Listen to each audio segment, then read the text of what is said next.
सभी को मेरी तरफ से सुबह की प्यारी सी राम राम। आपका मेरे एक और नए व्लॉग में स्वागत है। दिन की शुरुआत डॉग और नंदी महाराज को सुबह का ब्रेकफास्ट करवाने के साथ हुई। डॉग और नंदी महाराज ने सुबह के अपने ब्रेकफास्ट का एंजॉय लिया। उसके बाद मैंने घर के अंदर की तरफ रुक किया और दुकान की चाबी उठाकर दुकान खोलने का निर्णय लिया। फिर दुकान की चाबी उठाकर बाहर पहुंचा तो सबसे पहले शटर को उठाया, उसके बाद कांच को अनलॉक करके न्यूज़पेपर को उठाकर कांच को स्लाइड करके दुकान के अंदर एंट्री ली। जैसे ही मैं दुकान के अंदर पहुंचा तो पशु चिकित्सक का दुकान पर आगमन हो चुका था। फिर उनकी आवश्यकता अनुसार दवाइयाँ दुकान के रैक से लेकर एक्सपायरी चेक करके काउंटर पर लेके आया। तभी एक और कस्टमर का आगमन हो चुका था।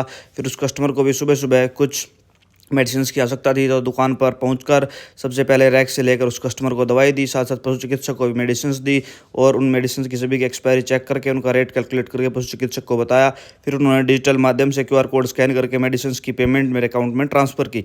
फिर उसके बाद सुबह सुबह के न्यूज़पेपर की खबरों के साथ सुबह सुबह के ब्रेकफास्ट का एंजॉय लिया गया। उसके बाद थोड़ी देर के अंतराल के बाद एक और कस्टमर का दुकान पर आगमन हो चुका था। उस कस्टमर के पास रोहतक सिविल हॉस्पिटल की प्रिस्क्रिप्शन थी। उसकी प्रिस्क्रिप्शन के अनुसार सारी मेडिसिन्स उसकी प्रिस्क्रिप्शन से पढ़कर डोज के अनुसार कटिंग करके सारी मेडिसिन्स की डोज उस कस्टमर को समझाने के बाद उस कस्टमर को उसकी मेडिसिन्स के अकॉर्डिंग डॉक्टर द्वारा लिखे गए परहेज़ वगैरह पढ़ के सभी मेडिसिन्स और परहेज़ की डोज़ के बारे में बताकर कस्टमर को दवाइयाँ दी। और उस कस्टमर को दवाइयाँ देने के बाद कस्टमर की कुछ ज़्यादा तकलीफ़ थी तो एक डोज़ वहीं लेने के लिए उसको पानी भी दिया दोस्तों। उसके बाद ये चीज़ें उस कस्टमर को देने के बाद कस्टमर पैसे देकर अब दवाइयाँ लेकर अपने गंतव्य की तरफ रवानगी ले चुका था। उसके बाद एक और कस्टमर आ गया था तो उस कस्टमर की आवश्यकता अनुसार उसके बच्चे के लिए एक सिरप लेकर सिरप पर मेंशन करके कि बच्चे को कितनी डोज देनी है उस कस्टमर को वह दवाई दी। फिर उनसे पैसे लिए और उनके बचे हुए पैसे दुकान के रैक से लेकर खुले करके उनको वापस दिए। उसके बाद कपड़ा उठाकर कपड़े के माध्यम से अच्छे से काउंटर की क्लीनिंग करनी स्टार्ट की। एक एक चीज़ को साइड करके पहले अच्छे से मैंने काउंटर को साफ़ करने का कार्य स्टार्ट किया। पहले सभी चीज़ों को साइड किया, उसके बाद काउंटर को अच्छे से साफ़ करने लगा। एलईडी को भी साफ़ किया, काउंटर को साफ़ किया, एक एक चीज़ को साइड करके काउंटर को अच्छे से क्लीन किया। फिर पशु चिकित्सक का आगमन हो चुका था, उनको उनकी आवश्यकता अनुसार दवाइयाँ दी। फिर उसके बाद दुकान के अंदर से अच्छे से क्लीनिंग का कार्य स्टार्ट किया। धीरे धीरे करके इस कार्य को संपूर्ण किया। तब तक भौमिक जी का आगमन हो चुका था और पुत्री भौमिक जी के साथ यानी अपने चाचू के साथ सुबह की राइड के लिए निकल चुकी थी। उसके बाद मेरा समय हो चुका था नहाने का तो मैंने टॉवल उठाया और टॉवल लेकर नहाने के लिए बाथरूम की तरफ प्रस्थान किया। थोड़ी देर के अंतराल के बाद मैं नहाकर दुकान पर वापस पहुँच चुका था।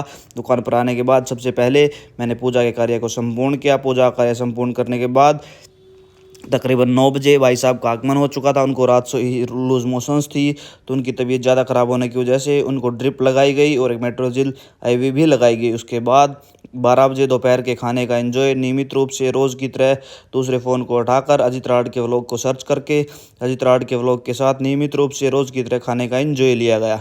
तब तक भौमिक जी और पुत्री भी दुकान पर पहुंच चुके थे। बिल्कुल अपने घर पर घूमकर अपनी राइड कंप्लीट करके पुत्री वापस से घर पर आ चुकी थी। फिर उसके बाद शाम को कुछ हसीन लम्हे अपने छोटे भाइयों के साथ व्यतीत किए। यशविंदर जी और मितुल जी का घर पर आगमन हो चुका था। फिर उन्होंने आते ही अपनी भतीजी के साथ कुछ हसीन मोमेंट्स का एंजॉय लिया। उसके साथ भाइयों के साथ बैठकर शाम के समय में मैंगो शेक का एंजॉय लिया, अच्छे से मैंगो शेक का सेवन किया। उसके बाद वापस से दुकान पर आ गया था। कुछ कस्टमर आ गए थे, उन कस्टमर की आवश्यकता अनुसार इनो के सैचेट लेकर उन कस्टमर को सैचेट दिए और उन कस्टमर से पैसे लिए। फिर उन्होंने इनो लेकर अपने गंतव्य की तरफ रवानगी ली थी। फिर उसके बाद थोड़ी देर के अंतराल के बाद वानी जी का दुकान पर आगमन हो चुका था। पुत्री दुकान पर पहुंच चुकी थी। पुत्री ने आते ही सबसे पहले मेडिसिन की एक्सपायरी चेक करनी स्टार्ट की और मेडिसिन को अच्छे से डिस्ट्रॉय किया। फिर उसके बाद मेरे मित्रगण दुकान पर पहुंच चुके थे।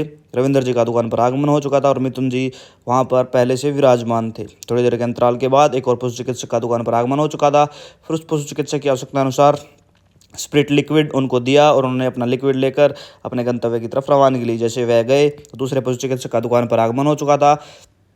फिर उस पशु चिकित्सक की आवश्यकता अनुसार दवाइयाँ दुकान के रैक से लेकर सभी मेडिसिन की एक्सपायरी चेक करने के बाद पशु चिकित्सक को मेडिसिन दी गई। फिर उन मेडिसिन के कैलकुलेट करके पशु चिकित्सक को पैसे बताए।